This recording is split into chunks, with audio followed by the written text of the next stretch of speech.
Hi friends, welcome to Jaya's garden. என்ன plate தாம்பளம்லாம் எடுத்து வச்சுட்டு உட்காந்துருக்கேன்னு பார்க்குறீங்களா? ஒன்றும் இல்லைங்க, கொஞ்சம் நாளைக்கு முன்னாடி ஒரு ஷார்ட்ஸ் போட்டிருந்தேன். அதில் மழைக்காலம் வந்துட்டு எல்லாருமே மலையில் நிறைய மூலிகைகள் வளர்ந்து கிடக்கும். ரோட்டில் பார்க்குற இடங்களெல்லாம் அது மாதிரி கிராமத்தில் ரொம்பவே அதிகமாக இருக்கும். அதனால் எல்லாத்தையும் கேட்டு நீங்கள் மூலிகைகளை சேகரிக்க ஆரம்பிங்க. அதில் நிறைய பயன்கள் இருக்குது, மருத்துவ பயன்கள் இருக்குது அப்படின்னு சொல்லியிருந்தேன். ஸோ நான் அந்த வேலையை ஆரம்பிச்சிட்டேன்னு சொல்லியிருந்தேன்.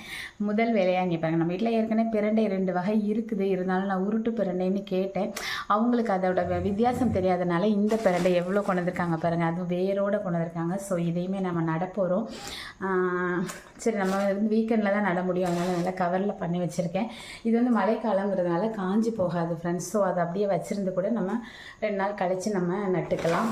அப்புறம் இங்கே இருக்கிறது பாருங்கள், இதுவுமே அவங்க நிறைய எழுதி கொடுத்துருக்கேன். ஒரு 10-20 மூலிகைகள் எழுதி கொடுத்துருக்கேன். அதில் டெய்லி 2 அவங்க கொண்டு வராங்க. இதில் இருக்கிறது என்னன்னு பார்த்தீங்கன்னா, இப்போ இந்த தாம்பளத்தை தட்டிட்டு உங்கள்கிட்ட காமிக்கிறேன். நமக்கு இவங்க செடி அவுரியும் இதுவும் கொண்டு வந்திருக்கேன்னு சொன்னாங்க, நாய்க்கடுகும். பட் அவுரியை நம்ம எடுத்த உடனே இப்படி பிச்சு பார்த்தேன். இலையை பார்த்த உடனே அவங்களுக்கு அதில் வித்தியாசம் தெரியாது பார்த்தீங்களா. அப்புறம் திருப்பி சொல்லி கொடுத்துருக்கேன். இந்த இலையை பிச்சோம் அப்படின்னாக்கா கரெக்டாக அப்படி கோடு போட்ட மாதிரி பிஞ்சாதான் அவுரி. பட் இது நல்ல ஒரு என்ன சொல்கிறது, இப்போ பிச்சு காமிக்கிறேன். 2 கைட்டு பண்ண முடியாது, ஸோ பிச்சுட்டு உங்கள்கிட்ட காமிக்கிறேன். ஒரு இலையை எடுத்துட்டு 2 கைட்டு பிச்சோன்னா இந்த மாதிரி வி ஷேப்பில் பிஞ்சிச்சு அப்படின்னா அது கொழிஞ்சிங்க.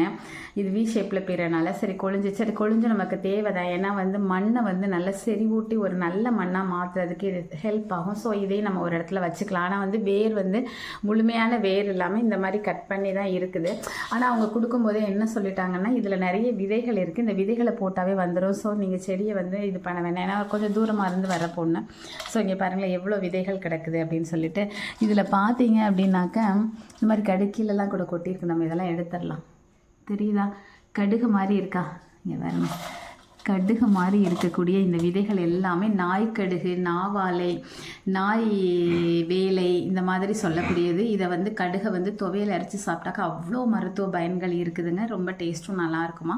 ஸோ வருங்காலங்களில் நம்ம இதை வளர்த்ததுக்கு அப்புறமா இதனுடைய பயன்கள், மருத்துவ பயன்கள் எப்படி வளர்த்தேன் அப்படிங்கிறதெல்லாம் நான் உங்களுக்கு போடுறேன்.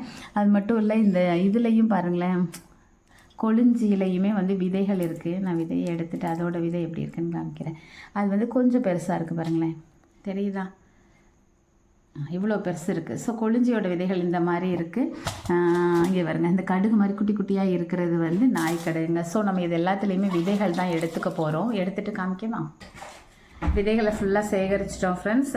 பார்க்குறதுக்கு வெளியில் 2மே ஒரே மாதிரி தான் இருக்குது, கண்டுபிடிக்க முடியாது. ஆனால் அதை உடைச்சோம் அப்படின்னா, நல்லா காய்ஞ்சதுக்கப்புறமா இதை உடைச்சோம் அப்படின்னாக்க பொடிசாக இருக்கிறதெல்லாம் நாய்க்கடுகு, கொஞ்சம் பெருசாக இருக்கிறதெல்லாம் கொழிஞ்சி விதைகள். ஸோ அதனால தான் ஒரே தாம்பளத்தில் போட்டுட்டேன்.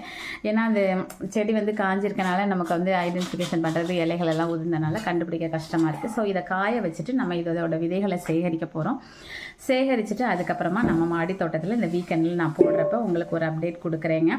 இப்போ நம்ம மூலிகைகளை சேகரிக்க ஆரம்பிச்சிட்டோம். ஃபஸ்ட்டாக நமக்கு ஒரு 3 மூலிகை கிடச்சிருக்கு. இனி தொடர்ந்து இந்த மந்த் கடைசிக்குள்ளே, அதாவது மழை முடிகிறதுக்கு முன்னாடி முடிஞ்ச அளவுக்கு ஒரு 20-25 மூலிகைகளை சேகரித்து நம்ம தோட்டத்தில் வச்சு உங்களுக்கு நான் கண்டிப்பாக அப்டேட் கொடுப்பேன்.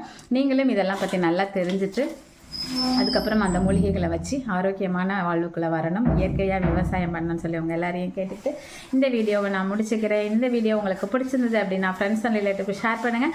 மறக்காமல் சேனலை சப்ஸ்கிரைப் பண்ணி சப்போர்ட் பண்ணுங்கள்.